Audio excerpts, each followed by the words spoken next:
네, 이번에는 지식산업센터를 볼 때 살펴봐야 될 것들에 대해서 설명을 드리겠습니다. 지식산업센터의 장점 많이 나열을 했죠. 좋다고는 아는데 그래서 모든 지식산업센터가 다 동일한 장점을 가지고 있지는 않죠. 그렇다면 모든 다 지식산업센터 나올 것 없이 다 뛰어들었겠죠.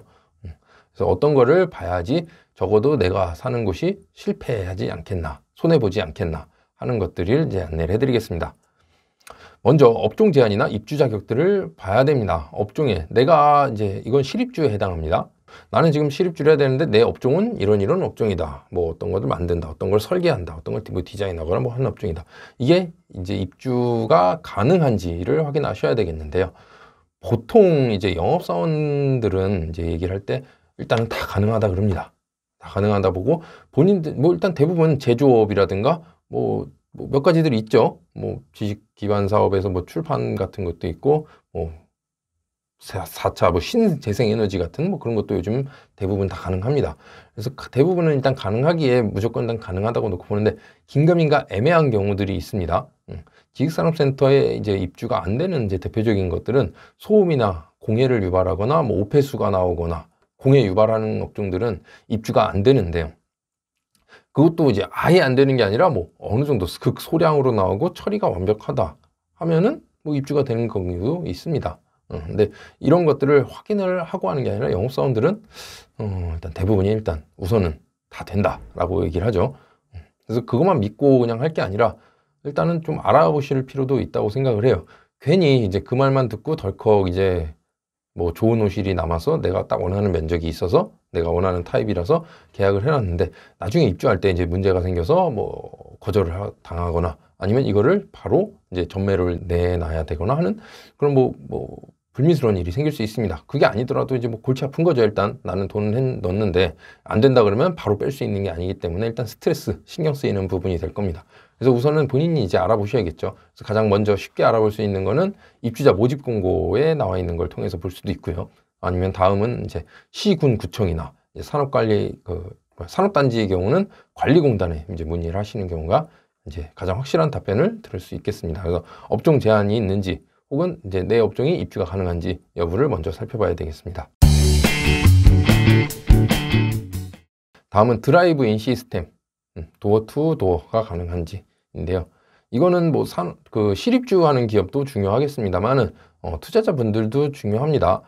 드라이브인 시스템이라고 하는 거는 이제 차량이 1층 혹은 지하에 주차하고 가는 게 아니라 몇 층까지 차량이 진입을 할 수가 있습니다. 올라갑니다. 요즘 대형 복합 상가 건축물 보면은 CGV 같은 경우도 위에 올라가서 주차하고 바로 넘어가는 경우도 있죠. 백화점 연결된데 그래서 지식산업센터도 5층이면 5층, 6층이면 6층까지는 드라이브인 시스템이다. 그럼 차량이 거기 올라가서 주차를 하고 해당 층에 이제 우리 사무실, 우리 이제 기업으로 회사로 이제 들어갈 수가 있는 거죠.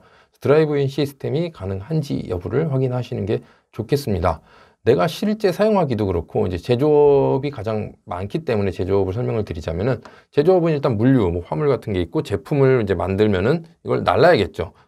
다음 기업이 됐건 이걸 이제 판매처가 됐든 이동을 해야 되는데 물류 이제 화물을 이제 싣고 이제 움직일 때 굉장히 중요한 게 차량이 진입을 해서 바로 싣고 나가면 가장 좋겠죠. 그래서 도어 투 도어가 가능한지, 도어 투 도어는 이제 차량이 아예 드라이브인 층으로 이제 주차만 하는 게 아니라 해당 호실 안까지 이제 진입이 가능한지, 그래서 지게차로 바로 제품을 실어서 바로 나갈 수 있는지, 그게 굉장히 중요하겠죠. 왜냐하면 큰 일입니다.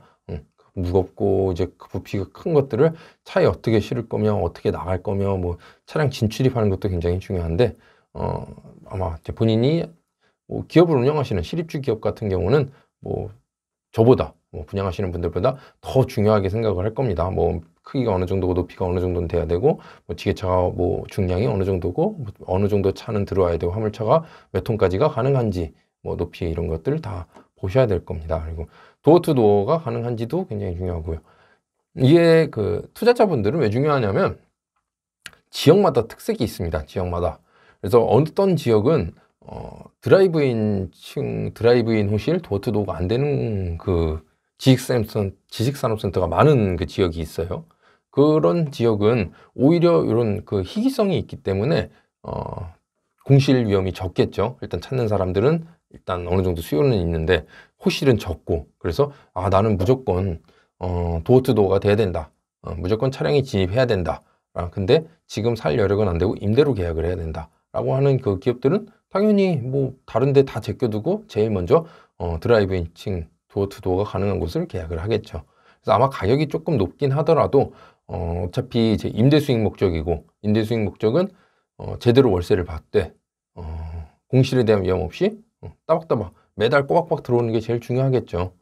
그래서 그런 걸 생각하시면은 드라이브인 시스템 도어 투 도어가 가능한 호실이 조금은 더 나을 것이라고 생각을 합니다.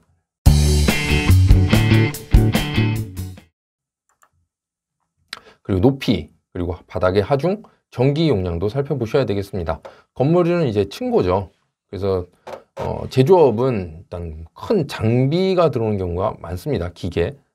그래서 아니면 이제 창고 용도로 이제 적재 물건을 쌓아둘 필요가 있는 그런 것들은 이제 높이가 굉장히 중요하겠는데요.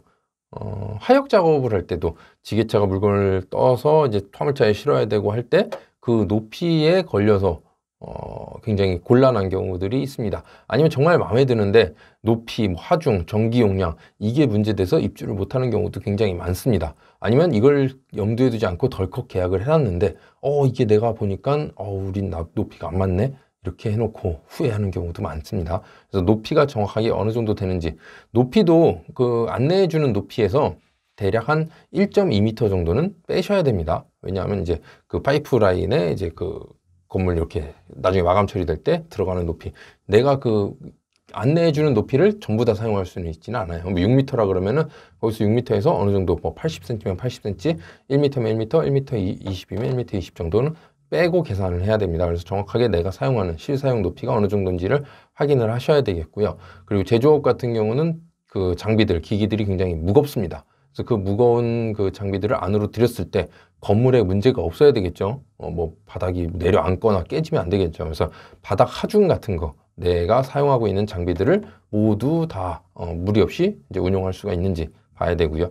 전기 용량도 마찬가지입니다. 건물 내 호실에 전기가 어느 정도 들어오는지를 확인하셔야 됩니다.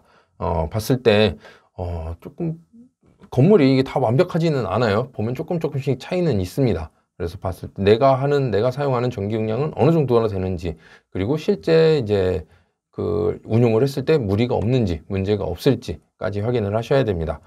그렇다면 이거를 실사용만 확인해야 되냐? 투자자분들도 확인을 하셔야 돼요. 그럼 내가 이걸 봐서는 어느 정도 모르겠는데 어떻게 해야 되냐? 높이는 뭐 알면 알 수 있겠죠. 어느 정도인지 감이 오겠죠. 몇 미터인지. 바닥의 하중은 보통 제곱미터당 1톤을 기본으로 합니다. 공장 같은 경우. 그래서 최대치 뭐 1.2톤, 뭐 1.3톤 놓기도 하는데 제곱미터당. 바닥 하중은 1톤 정도 된다 보시면 되고요. 전기 용량 같은 경우도 뭐 여러 군데 한번 비교를 해보셔도 되고요. 아니면 그 직접 한번 질문을 해보세요. 이 정도 전기 용량이면은 어떤 기기가 들어갑니까? 제조업 기준으로 이제 뭐 여러 가지 기기가 있습니다. 뭐 찍어내는 것부터 뭐 해서 뭐 다양한 기기들이 있는데 그 기기들 전기 용량을 얘가 이제 충족을 하는지, 문제가 없는지. 공장 호실 같은 경우는 뭐 몇 킬로나 들어오는지, 뭐 20kg가 들어온다, 30kg가 들어온다라는 그 답변을 받을 수 있을 거예요. 그래서 전기 용량, 하중, 높이를 확인하시면 좋겠습니다.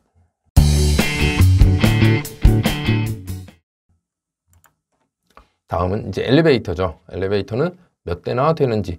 요즘은 뭐 엘리베이터는 뭐 말씀을 드렸지만 살펴봐야 될 것들로 잘 넣습니다. 승객이나 뭐 화물용 그리고 비상용까지 해서 넉넉하게 배치를 잘 하는 편입니다. 최근 나오는 것들은. 근데 화물용에서 볼 거는 이제 하중이 어느 정도나 되는지죠. 몇 대가 들어가는지도 봐야 되겠지만 하중 몇 톤까지 이제 가능한지, 보통 뭐 2.5톤이냐, 3톤이냐, 4톤이냐, 5톤이냐 뭐 이런 것들이 있습니다. 그래서 제조업은 아무래도 그 물류, 화물 그 하역이 굉장히 중요하기 때문에 기왕이면 뭐 넉넉하게 큰 그 중량으로 들어가는 게 낫겠죠. 그럼 내가 실사용하기에도 괜찮을 거고, 나중에 이걸 이제 임대를 놓을 때도 이렇게 장점이 있는 지식산업센터 같은 경우는 이제 큰 뭐 걱정이 없겠죠. 여긴 다 제조업에 필요한, 당신이 이제 제조업을 하면서 해야 될 뭐 높이나 하중, 뭐 전기 용량, 엘리베이터까지 모든 게 다 일단 갖춰져 있는 곳이다. 그러면 적정 수준의 임대료를 받을 수 있는 거고, 내가 원하는 수익률에 맞출 수 있는 것이죠. 다음 화물 하역장입니다. 마찬가지로 엘리베이터와 이제 똑같은 선상에서 나온 얘기인데, 하역장은 어떻게 되어 있는지, 차량 진입이 어떻게 되는지, 화물, 이제 대형 화물 같은 경우는 뭐 컨테이너 차량이 들어오기도 하고요. 트레일러. 그리고 뭐 윙바디, 초장축 윙바디 5톤 뭐 차량이 들어오기도 합니다. 이런 차량이 어떻게 진입을 해서 어떻게 물건을 싣고 어떻게 이제 다시 나가게 되는지, 그것도 한번 보셔야 돼요. 하역장이 어떻게 되어 있는지, 그리고 하역장에서 이제 몇 대가 차량이 있을 수 있는지, 그리고 그 화물 엘리베이터와는 바로 연결해서 작업을 할 수 있는지, 혹은 이제 다른 차량과의 이제 그건 없는지, 간섭은 없는지. 한창 작업하고 있는데 차가 나가야 된다, 뭐 차를 빼줘라 뭐 하면 굉장히 번거롭고 시간도 오래 걸립니다. 혹은 이제 큰 차량이 들어오는데 진입로가 좁아서, 혹은 진입로가 뭐 90도로 꺾여 있어서, 아니면 다 하고 이제 나가야 되는데 유턴할 공간이 마땅치 않아서, 이런 애로사항들이 있을 수 있습니다. 그래서 어떻게 진입하고 어떻게 나가는지, 차량은 어느 정도까지 들어올 수 있는지, 하역장도 한번 확인해 보시는 게 좋겠고요.